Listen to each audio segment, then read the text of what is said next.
Salut, c'est Mike le boursiconoob, et aujourd'hui, on jette un œil au S&P 500 et au CAC 40. Allez, on y va. Alors, voilà le graphe. Disons très long terme et long terme du S&P 500, c'est-à-dire qu'ici chaque barre représente un mois, une année, et sur celle-ci, chaque barre représente un mois. Alors pourquoi est-ce que je fais cette vidéo aujourd'hui? Parce que ce vendredi, on a eu le Black Friday, donc frénésie d'achat en tout genre, et aussi un petit crack sur les indices, avec crainte par rapport à des reprises d'épidémie. Et le CAC a dévissé d'un peu plus de 4%, tout s'est un peu gamellé. Plus grosse baisse journalière sur les indices européens depuis mars 2020. Et donc ça vaut le coup de jeter un petit coup d'œil, voir ce qui a changé, ce qui n'a pas changé. Alors je commence par le S&P 500, parce que le S&P 500, donc c'est le plus gros indice tradé au monde, les 500 grosses sociétés américaines qui sont dessus. Donc sur le graphique annuel, on voit que donc très forte hausse, et cette année 2021 n'est pas un reste, puisque pour l'instant on est vraiment sur les plus hauts de l'année. Ça a ouvert quasiment sur les plus bas. On est actuellement à un mois de la fin de l'année sur les plus hauts. Alors ceci étant dit, évidemment, il reste un mois et il peut se passer des tas de choses en un mois. Ça peut soit poursuivre la hausse, soit corriger un petit peu. Et donc on va pas faire de conclusion hâtive sur ce qui va se passer sur 2021. Il peut se passer à peu près n'importe quoi. On voit tout de même on est en train de casser par le haut un petit wedge, un wedge un peu mal formé, mais ça fait 1, 2 et 3, comme ça. Une cassure par le haut, bon, c'est souvent des excès quand ça casse par le haut, un wedge, donc une correction est plutôt probable dans les mois et années à venir, mais pour autant c'est pas une certitude. Je jette un coup d'œil sur le mensuel. Sur le mensuel, on retrouve ici notre très forte hausse des années 2020-2021 suite au crash pandémique. Avec, donc on voit ici un canal qui est vraiment très fort, et sur les derniers mois on a eu une forme de triangle ici qu'on voit sur ces quelques barres là, avec donc la barre de septembre qui est très baissière, et c'est une outside bar, c'est-à-dire que ça elle est passée au-dessus du plus haut du mois précédent, et elle clôture en dessous du plus bas du mois précédent, et puis suivi par une autre outside bar dans l'autre sens, bullish cette fois-ci, où on est passé en dessous du plus bas du mois de septembre, pardon, on clôture au-dessus du plus haut. D'accord, donc très fort renversement. Et pour l'instant, le mois de novembre, avec donc 2 jours avant la fin du mois, c'est un doji,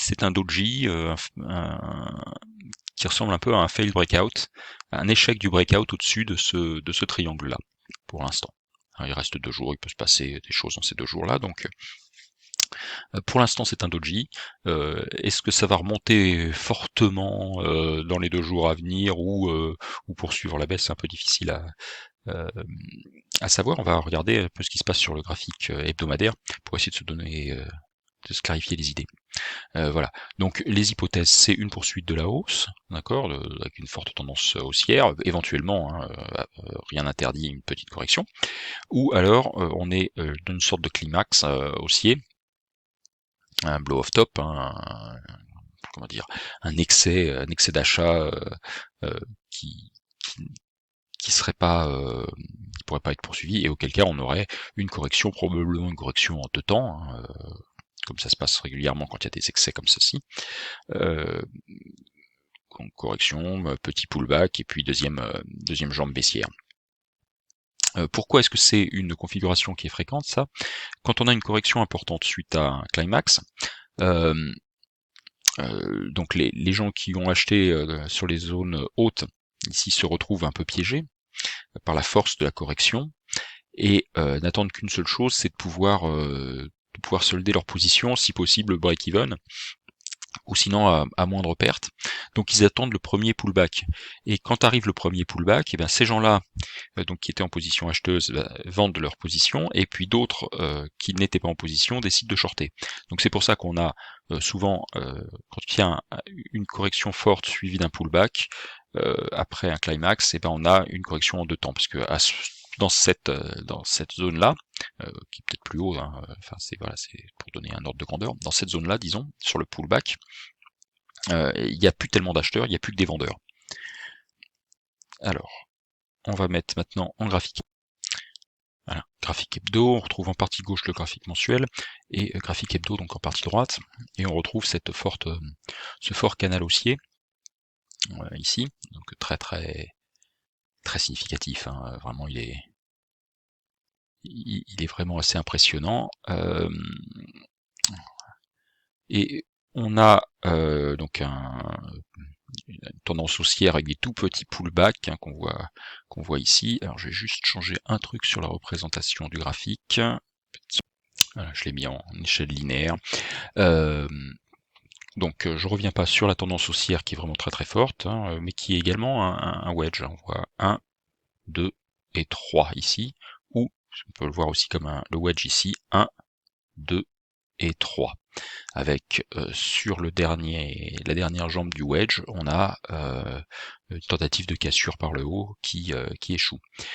Malgré tout, on a 1, 2, 3, 4, 5 fortes bougies haussières sur les dernières semaines, suivies de 2 inside bar, 2 doji inside bar, donc petit trading range là-dedans, et puis la dernière bougie qui est donc une forte cassure baissière de ce petit range. Est-ce que ça veut dire qu'on passe dans une tendance baissière? Non, on n'en est vraiment pas encore là. Ça peut arriver, hein, parce qu'un jour ou l'autre, on aura un reversal, mais renversement. Mais pour l'instant, on n'y est pas. Hein. Pour passer en tendance baissière, il faudrait peut-être qu'on ait une deuxième bougie baissière la semaine prochaine. Ça serait un signal d'alarme assez important. Pour l'instant, c'est une correction comme une autre, disons. En tout cas, sur le S&P 500. Okay. Rapidement, si je regarde le graphique journalier,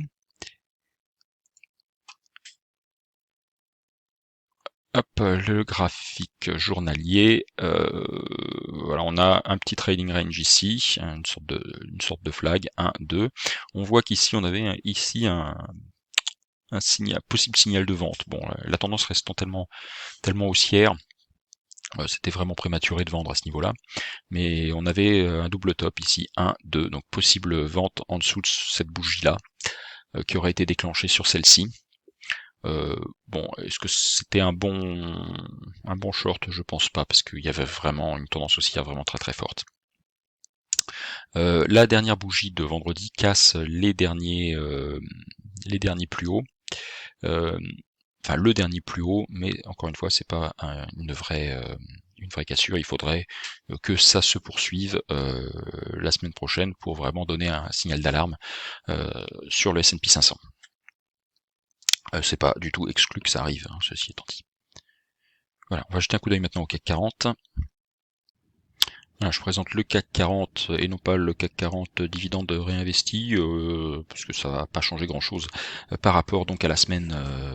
Je crois que j'ai fait une vidéo sur le CAC 40 dividende réinvesti et le CAC 40 il y a 15 jours de ça, donc il n'y a pas beaucoup de changements. Ce qu'on voit sur le CAC 40, c'est qu'on a ici en graphique annuel une tentative de cassure du précédent plus haut, et on avait cassé cette semaine les plus hauts historiques, et ben pour l'instant, enfin, je sais plus si c'était cette semaine ou la semaine dernière, enfin bon, il y a 15 jours, pour l'instant on est sur un échec de cette cassure là. Échec de cette cassure, ça veut dire qu'on a un trading range là, et que si on parvient pas à confirmer la cassure, eh bien, ce qui a de fortes chances de se passer, c'est qu'on redescende vers le milieu, ou voire vers le bas du trading range. Alors, ça c'est si on regarde le CAC 40 classique. Je jette un coup d'œil quand même au CAC 40 à dividende réinvesti. Là, on n'est plus du tout dans la même configuration, parce qu'on est dans une tendance haussière. Et donc, s'il y a correction, bah, ça va juste être un pullback. Et pullback, bah, par exemple, on pourrait revenir par exemple assez bas, hein, peut-être ici, ça serait pas mal, voire sur le bas du canal, ça serait tout à fait réaliste. Donc 12 500 points, 12 500 points, ça représente quand même une correction de 30-40%.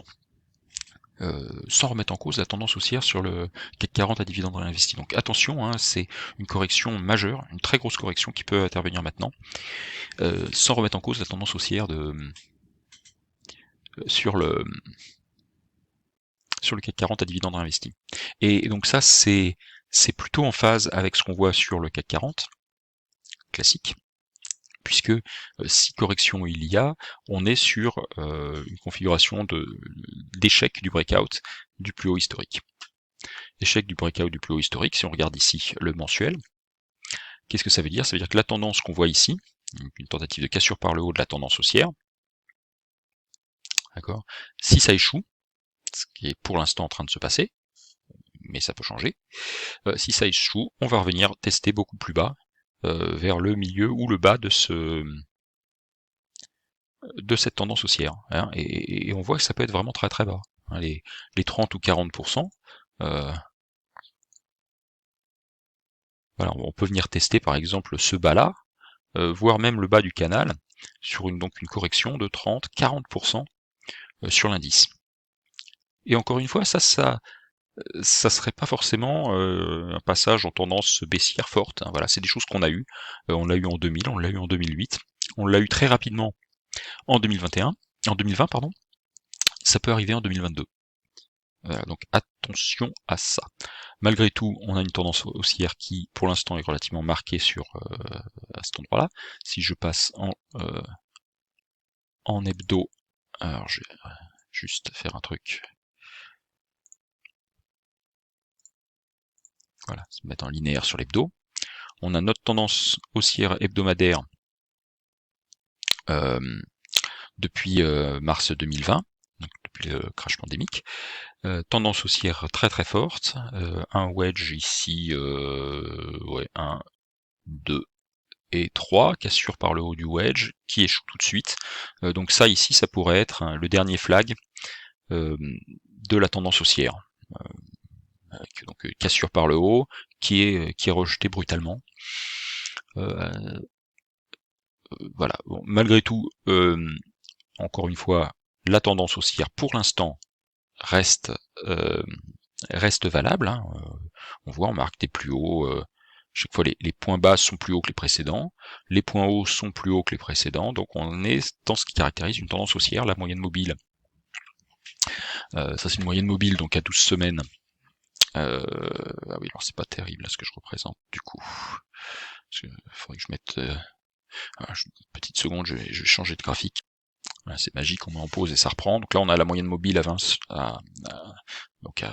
semaines, qui est vraiment très orienté à la hausse, qui soutient bien les cours, donc un rebond à ce niveau-là, bah oui, c'est du domaine du possible. Alors malgré tout, forte bougie baissière, c'est une barre, une surprise pour tout le monde. Tous les gens qui ont acheté ici et dans toute cette zone-là sur les dernières semaines sont piégés. Ça veut dire quoi être piégé? Ça veut dire qu'ils sont dans une position qui est perdante. Quelle est la psychologie des gens qui sont dans une position perdante? Eh ben, c'est d'essayer de revendre leur position à l'équilibre pour pas perdre en fait, et donc revendre sur un rebond. Revendre sur un rebond, ça veut dire que si rebond il y a, parce que faut qu'il y ait rebond, et ben tous ces gens-là qui sont actuellement en position acheteuse vont essayer de vendre leur position. Et les gens qui ne sont pas en position, eux, vont tenter de shorter, de passer en vente à découvert sur un rebond pour profiter d'une tendance baissière. On se retrouve donc avec une absence relative d'acheteurs par rapport à un plus de vendeurs, et donc ce qui pousse les cours vers le bas. Donc voilà, si rebond il y a, on a quand même avec cette barre là une probabilité assez forte d'avoir une deuxième jambe baissière derrière. Et puis l'autre hypothèse, c'est que la semaine prochaine, la baisse se poursuive sur la suite de cette grande bougie baissière, et qu'on aille retester les précédents plus bas. Précédent plus bas, qu'est-ce qu'on a comme précédent plus bas? On a ici les 6003, les 6004, enfin 6003, 6004, voilà, dans ces eaux-là. Et puis on a, je dirais que peut-être celui-là est plus intéressant, puisqu'il correspond à la fois au bas du canal haussier, et puis il correspond à un niveau qui pourrait être voilà, donc entre 6002 et 6003. grosso modo. Regardons ce qui peut se passer si ça rebondit, si ça redescend jusqu'ici. On a épaule, tête, hop, et si ça rebondit là, on a ce qui pourrait former une figure en épaule, tête, épaule. Donc épaule, tête, épaule, ça peut à plus long terme, donc aux alentours du deuxième trimestre 2022 ou un peu plus tard, donc former une figure de retournement sur le CAC 40 qui pourrait donc nous ramener, si je mets ici en mensuel, là, voilà, donc ça serait, on l'aurait plus petit ici, hein, donc épaule, tête et épaule. Donc là, la hauteur de cette épaule, tête-épaule, c'est entre 7183 et 6253, donc à peu près presque 1000 points. Bah, presque 1000 points, on le reporte vers le bas. On a les 5002 à peu près. D'accord, donc ça pourrait être un objectif à la baisse pour le deuxième semestre 2022. Voilà, donc on a quand même des choses qui sont assez significatives sur le CAC en ce moment. On n'est pas encore dans une inversion de tendance, mais les choses commencent à se construire pour peut-être avoir ça dans les mois ou les années à venir. Alors inversion de tendance sur du moyen terme, sur du long terme on reste en position haussière, ou on reste en tendance, on va dire trading range, hein, sur l'année par exemple. Ici c'est un immense trading range de 4000 points, presque 5000 points.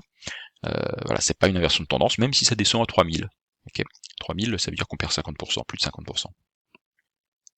Voilà, ça c'est quelque chose qui, je pense, pour la décennie à venir, est une hypothèse tout à fait crédible, c'est-à-dire une oscillation dans un range très très très très large. Et donc l'alternative à ça, c'est une cassure confirmée par le haut qui pourrait donc nous amener, alors là on est sur la hauteur de ce range-là, hein, donc qu'il faudrait calculer d'ailleurs en exponentiel, donc sur un x3 à peu près, donc x3 sur les 20 000 points. Voilà. Donc grosse incertitude en ce moment sur ce qui va se passer. Voilà. Si je regarde le journalier ici, bon, pas vraiment de grosses surprises. On a le gros gap de vendredi, gros gap qui est baissier, donc avec une perte globale donc de presque 5% sur le CAC, mais je reviens pas dessus. Voilà, tout ce que j'ai dit sur la deuxième jambe baissière en cas de rebond, hein, c'est vraiment très significatif ici. On voit que tous les gens qui ont acheté dans toute cette zone-là sont maintenant perdants, et n'attendent qu'une seule chose, c'est de revendre à l'équilibre.